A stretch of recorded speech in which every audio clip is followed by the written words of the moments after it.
മഴത്തോരു മുമ്പേ സീരിയലിന്റെ പുതിയൊരു അടിപൊളി എപ്പിസോഡിലേക്ക് എല്ലാവർക്കും സ്വാഗതം. ഇന്നത്തെ എപ്പിസോഡിൽ പറയാൻ പോകുന്നത് രേവതിക്കുട്ടിയുടെ അച്ഛനെ കുറിച്ചുള്ള ഒരു ഡീറ്റെയിൽ ആണ്. ആ രേവതിക്കുട്ടിയുടെ അച്ഛൻ ആരാണെന്ന് അലീന കണ്ടെത്തുന്ന ഒരു രംഗമുണ്ട് കേട്ടോ. അതിന്റെ കുറിച്ച് ഒറിജിനൽ സ്റ്റോറിയാണ് പറയാൻ പോകുന്നത്. അലീനയ്ക്ക് ഓർഫനേജിൽ നിന്ന് ഒരു കോള് വരുന്നുണ്ട്. മോളെ, എത്ര നാളായി നിന്നെ കണ്ടിട്ട്, നിനക്ക് ഞങ്ങളെ ഒന്നും കാണാൻ തോന്നുന്നില്ലേ? നീ ഇപ്പോൾ ഇങ്ങോട്ട് വരാറേ ഇല്ലല്ലോ എന്നൊക്കെ ചോദിക്കുന്നുണ്ട്. അവിടുത്തെ മാഡം ചോദിക്കുകയാണ് അങ്ങനെ. അപ്പോൾ അലീന മറുപടി പറയുന്നുണ്ട്, ഞാൻ അങ്ങോട്ട് വരുന്നില്ലെന്നേ ഉള്ളൂ. എൻ്റെ ഓരോ ദിവസവും എൻ്റെ ഓരോ പ്രാർത്ഥനയിലും നിങ്ങളുടെ കാര്യങ്ങൾ ഞാൻ ഉൾപ്പെടുത്താറുണ്ട് എന്ന് പറയാണ്. തുടർന്ന് അവിടുത്തെ മാഡം പറയുന്നുണ്ട്, മോളെ അങ്ങനെ പറഞ്ഞിട്ട് കാര്യമില്ലല്ലോ, നീ ഇങ്ങോട്ടേക്കൊന്ന് വന്നിട്ട് പോകണം. ബ്രിജിത്ത മമ്മി മരിക്കുന്ന സമയത്ത് നിന്റെ കയ്യിലേക്ക് തരാൻ വേണ്ടിയിട്ട് ഒരു ഫയൽ തന്നിട്ടുണ്ടായിരുന്നു. അതിനകത്ത് എന്താണെന്ന് ഞങ്ങൾക്കൊന്നും അറിയത്തില്ല. നിനക്ക് കുറച്ച് കഴിഞ്ഞതിന് ശേഷം നിനക്ക് കുറച്ചുകൂടെ പക്വതയൊക്കെ വന്ന് നീ അവിടെ നിന്ന് സെറ്റിൽ ആയതിനു ശേഷം മാത്രം അത് നിന്റെ കയ്യിൽ ഏൽപ്പിക്കണം എന്നാണ് ബ്രിജിത മമ്മി ഞങ്ങളോട് പറഞ്ഞിട്ടുണ്ടായിരുന്നത്. അതുകൊണ്ട് നീ എന്തായാലും ഇങ്ങോട്ടൊക്കെ ഒന്ന് വന്നിട്ട് പോണം അലീന എന്ന് പറയാണ് അവിടുത്തെ മദർ. അങ്ങനെ അലീന ഓർഫനേജിലേക്ക് എത്തുകയാണ്. അലീന ഓർഫനേജിലേക്ക് എത്തുന്ന സമയത്ത് അവർ വളരെ സന്തോഷത്തോട് കൂടിയിട്ട് അലീനയെ സ്വീകരിക്കുന്നുണ്ട്. മോളെ, എന്ത് കോലമാണിത്, നീ ഇവിടെ നിന്ന് പോകുമ്പോൾ എന്ത് മിടുക്കി കുട്ടിയായിരുന്നു, ഇപ്പോൾ നീ ആകെ വാടി തളർന്നത് പോലെ ആയല്ലോ എന്നൊക്കെ ചോദിക്കുകയാണ് അവിടുത്തെ സിസ്റ്റർമാര്. അലീന പറയുന്നുണ്ട്, അങ്ങനെയൊന്നുമില്ല സിസ്റ്റർ, ഞാൻ വളരെ സന്തോഷത്തോടെ ഇരിക്കുകയാണ് എന്ന് പറയുന്നുണ്ട്. നീ ചിന്നുമോളെ കാണാറുണ്ടോ, രേവതിക്കുട്ടിയെ കാണാറുണ്ടോ എന്നൊക്കെ ചോദിക്കുമ്പോൾ അവരെയൊക്കെ ഞാൻ കാണാറുണ്ട്, വിളിക്കാറോ ഒക്കെ ഉണ്ട് എന്ന് പറയാണ്. ചിന്നമോളെ എടുക്ക ഞാനും രേവതിക്കുട്ടിയും കൂടി പോയി കാണും എന്നൊക്കെ പറയുന്നുണ്ട് അലീന. അങ്ങനെ അലീനയ്ക്ക് അവർ ആ ഫയല് കൊടുക്കുകയാണ്. അങ്ങനെ ആ ഫയല് വാങ്ങുന്ന സമയത്ത് അലീനയുടെ കൈയൊക്കെ ഇങ്ങനെ വരയ്ക്കുന്നുണ്ട്. അതിനകത്ത് എന്താണെന്നൊന്നും അറിയില്ലല്ലോ.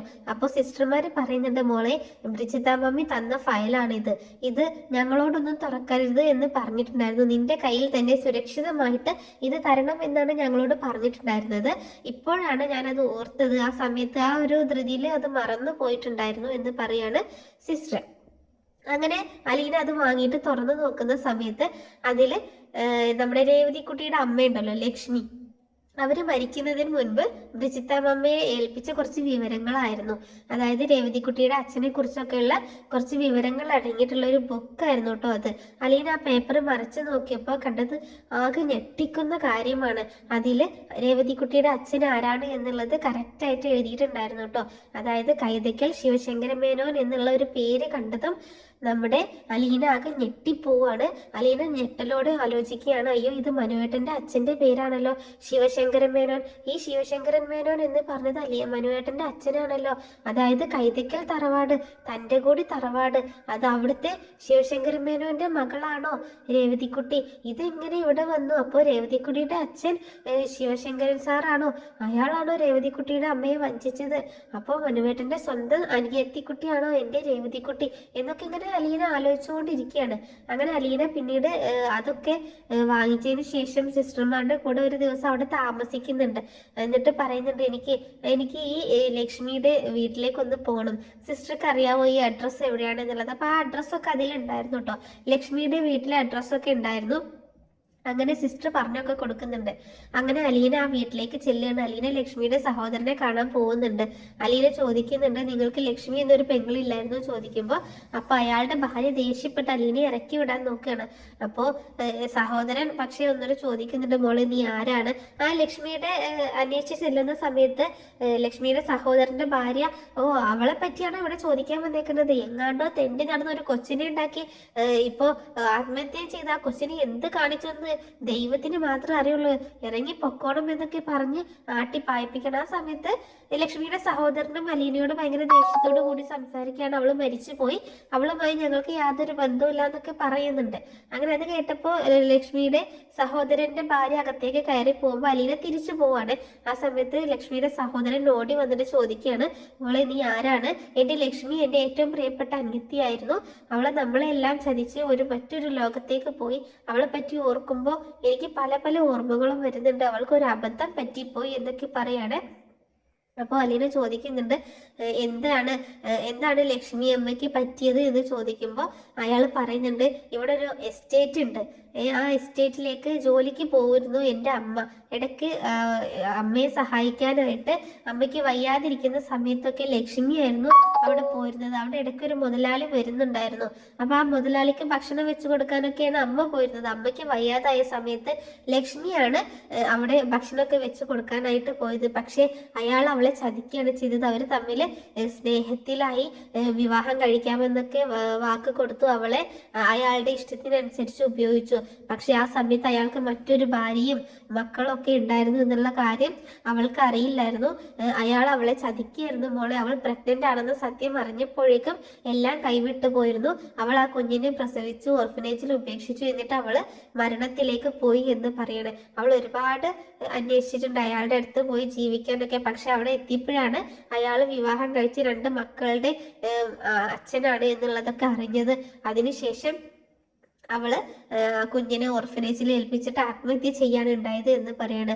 അലീന ചോദിക്കുന്നുണ്ട്, നിങ്ങൾക്ക് ഇപ്പോഴും ആ കുഞ്ഞിനോട് സ്നേഹമുണ്ടോ ചോദിക്കുമ്പോൾ അയാൾ മറുപടി പറയാണ്, സ്നേഹമുണ്ട് മോളെ, പക്ഷെ എൻ്റെ ഭാര്യ ഒരു കാരണവശാലും ആ കുഞ്ഞിനെ ഇവിടെ കൊണ്ടുവരാൻ സമ്മതിക്കത്തില്ല എന്ന് പറയാണ്. അന്നേരം അലീന പറയുന്നുണ്ട്, വേണ്ട, അവൾ ഇപ്പോൾ ഒരു സുരക്ഷിത കൈകളിലുണ്ട്. നിങ്ങൾക്ക് കാണണമെന്ന് തോന്നുകയാണെങ്കിൽ ഞാൻ എൻ്റെ നമ്പർ തരാം എന്ന് പറയാണ്. എന്നിട്ട് അലീനയുടെ നമ്പർ കൊടുക്കുന്നുണ്ട്. ഒരുപാട് സന്തോഷം മോളെ, മോളുടെ കൂടെ എൻ്റെ അനിയത്തിയുടെ മോളുണ്ട് എന്ന് പറഞ്ഞതിൽ എനിക്ക് ഒരുപാട് സന്തോഷം എന്നൊക്കെ പറയണം. പിന്നീട് അലീന അവിടെ നിന്ന് പോകുന്നുണ്ട്. അലീന പിന്നെ പോകുന്നത് നേരെ എറണാകുളത്തേക്കാണ്. പാലാരിവട്ടത്തേക്കാണ്, രേവതിക്കുട്ടിയുടെ അടുത്തേക്ക്, അതായത് മാമച്ചാൻ്റെയും ഗ്രേസമ്മയുടെയും വീട്ടിലേക്കാണ് പോണത്. അലീന രേവതിക്കുട്ടിയുടെ അടുത്തേക്ക് എത്തുമ്പോൾ അവർക്ക് ഭയങ്കര സന്തോഷമാവുകയാണ്.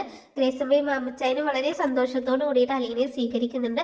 മോളെ, നിനക്ക് കുഴപ്പമൊന്നുമില്ലല്ലോ, നീ ഓക്കെ അല്ലേ, അവിടുത്തെ പ്രശ്നങ്ങളൊക്കെ മാറി എന്നൊക്കെ ഗ്രേസമ്മയും അതുപോലെ മാമച്ചായനും ഒക്കെ ചോദിക്കുകയും ചെയ്യുന്നുണ്ട്.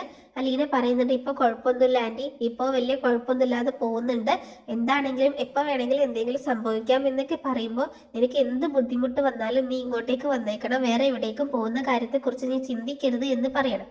അങ്ങനെ അന്ന് രാത്രിയില് അലീനയും രേവതിക്കുട്ടിയും കൂടി സംസാരിക്കുക കേട്ടോ.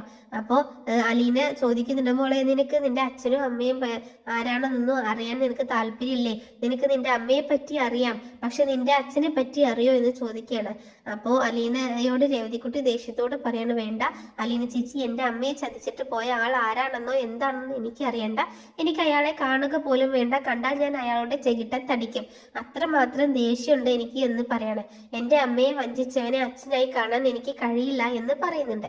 അപ്പോൾ അലീന ചിന്തിക്കുന്നുണ്ട്, എന്താണെങ്കിലും രേവതിക്കുട്ടിയോട് തൽക്കാലം സത്യങ്ങളൊന്നും പറയണ്ട എന്ന് ചിന്തിക്കുകയാണ്. അങ്ങനെ രേവതിക്കുട്ടിയോട് കാര്യങ്ങളൊന്നും പറയുന്നില്ല. അങ്ങനെ പിറ്റേ ദിവസം അലീന അവിടെ നിന്ന് നാട്ടിലേക്ക്, അതായത് നെടുമ്പുരക്കൽ വീട്ടിലേക്ക് തന്നെ തിരിച്ചു പോരുകയാണ്.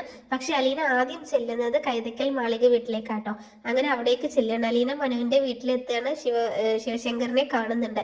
അലീന ചോദിക്കുന്നുണ്ട്, നിങ്ങൾക്ക് ലക്ഷ്മി എന്ന് പറയുന്ന ഒരു സ്ത്രീയെ അറിയാമായിരുന്നോ എന്ന് ചോദിക്കണം. ആ പേര് കേട്ടപ്പോൾ തന്നെ അയാൾ ആകെ വിയർത്തു പോയി. അലീന വീണ്ടും ചോദിക്കുന്നുണ്ട്, അവർക്കൊരു കുഞ്ഞിനെ നൽകിയിട്ട് നിങ്ങൾ പോയില്ലേ? ആ സ്ത്രീ ഇപ്പോൾ ജീവനോടെ ഇല്ല, പക്ഷെ നിങ്ങളുടെ മകൾ ജീവനോടെ ഉണ്ട് എന്ന് പറയാണ്. ശിവനാണെങ്കിൽ കരഞ്ഞോണ്ട് പറയണം, അയ്യോ, എൻ്റെ മോൾ ജീവനോടെ ഉണ്ടോ, എനിക്കൊന്ന് കാണണമായിരുന്നു, എനിക്കൊരു അബദ്ധം പറ്റിയതാണ്, ലക്ഷ്മിയിൽ നിന്ന് കിട്ടിയ സ്നേഹം എനിക്ക് വേറെ ഒരിടത്തും കിട്ടിയിട്ടില്ല, പക്ഷെ എനിക്ക് അവളെ ഭാര്യയായി അംഗീകരിക്കാൻ കഴിയില്ലായിരുന്നു എന്ന് പറയാണ് ശിവൻ. അപ്പോൾ അലീന പുച്ഛത്തോടെ പറയുന്നുണ്ട്, നിങ്ങൾക്ക് നാണമില്ല ഇങ്ങനെയൊക്കെ ചോദിക്കാൻ? ഒരു സ്ത്രീയെ ചതിച്ചിട്ട് നിങ്ങൾ ഇപ്പോഴും വീണ്ടും ചോദിക്കുകയാണോ മകൾ എവിടെയാണെന്ന്? അപ്പോൾ ശിവശങ്കരൻ പറയുന്നുണ്ട്, മോളെ, എനിക്ക് എൻ്റെ മോളെ ഒന്ന് കാണണം, അവളോട് ചെയ്ത തെറ്റിനെല്ലാം എനിക്ക് മാപ്പ് ചോദിക്കണം. അലീന പറയുന്നുണ്ട്, ശരി, ഒരു നാൾ ഞാൻ അവളെ നിങ്ങളുടെ മുൻപിൽ എത്തിക്കാം, പക്ഷെ അന്ന് എന്ത് സംഭവിക്കുമെന്ന് എനിക്ക് അറിയില്ല എന്നൊക്കെ പറയുന്നുണ്ട്. അങ്ങനെ അലീനയും ശിവശങ്കരനും കൂടി ഇങ്ങനെ മാറി നിന്ന് സംസാരിക്കുന്നത് നമ്മുടെ കമല കാണുന്നുണ്ടായിരുന്നു. കമല അതിനുശേഷം ശിവനോട് ചോദിക്കുന്നുണ്ട്, അവൾ എന്തിനാണ് വന്നത്, അവൾ എന്താണ് നിങ്ങളോട് പറഞ്ഞത് എന്ന് ചോദിക്കുമ്പോൾ ഒന്നുമില്ല എന്ന് പറയാണ്. പെട്ടെന്ന് ശിവേട്ടൻ വണ്ടി എടുത്തുകൊണ്ട് പുറത്തേക്ക് പോകുന്നുണ്ട്. പിന്നീട് കാണിക്കുന്നത് അലീന നെടുമ്പുരക്കിലേക്ക് എത്തുകയാണ്. അപ്പൊ അലീന വീട്ടിൽ വന്നു പോയത് എന്തിനാണെന്ന് അറിയാതെ ഇങ്ങനെ ആകെ വിഷമിച്ചാണ് കമല ഇരിക്കുന്നത്. ആ സമയത്ത് മനു കയറി വരുമ്പോൾ കമല പറയുന്നുണ്ട്, നിന്റെ ആ പിഴച്ചവളില്ലേ നീ കൂട്ടിക്കൊണ്ടുവന്ന്, അവൾ ഇന്നിവിടെ വന്നായിരുന്നു, എന്നിട്ട് അച്ഛനോട് മാറി നിന്ന് എന്തൊക്കെയോ സംസാരിച്ചു, എന്താണെന്ന് ചോദിച്ചപ്പോൾ അച്ഛൻ പറഞ്ഞതുമില്ല, എന്തായിരിക്കും കാര്യം എന്നൊക്കെ ചോദിക്കുമ്പോൾ അത് എനിക്ക് എങ്ങനെ അറിയാം, അമ്മയ്ക്ക് തന്നെ ചോദിക്കാൻ പാടില്ലായിരുന്നു എന്ന് ചോദിക്കുകയാണ്. ഞാൻ ചോദിക്കാൻ എനിക്ക് അവളെ കിട്ടിയില്ലല്ലോ, ഞാൻ ചോദിക്കുന്നുണ്ട്, അവളുടെ അടുത്തേക്ക് ഞാൻ പോകുന്നുണ്ട്, പോകുന്നുണ്ട് എന്നൊക്കെ പറയാണ്. പിന്നീട് കാണിക്കുന്നത് മനു നെടുമ്പിറക്കിലേക്ക് എത്തുന്ന സമയത്ത് അലീനയുമായിട്ട് സംസാരിക്കുന്നതാണ്. അപ്പോൾ മനു ചോദിക്കുന്നുണ്ട്, താൻ ഇന്ന് വീട്ടിൽ വന്നിരുന്നു എന്ന് ചോദിക്കുകയാണ്. അതേ മനുവേട്ട വന്നിരുന്നു. മനുവേട്ടനെ എങ്ങനെ അറിഞ്ഞു? അമ്മ പറഞ്ഞു നീ വീട്ടിൽ വന്നിരുന്നു, അച്ഛനെ മാറ്റി നിർത്തി എന്തൊക്കെയോ സംസാരിച്ചു. എന്താ കാര്യം അറിയാഞ്ഞിട്ട് അമ്മയ്ക്ക് ആകെ വിഷമമാണ്, അമ്മ ആകെ അവിടെ ചാടി തുള്ളി നടക്കുന്നുണ്ട് എന്ന് പറയുമ്പോൾ ആ പ്രശ്നം കുറച്ച് ഗുരുതരമാണ് മനുവേട്ട എന്ന് പറയണം.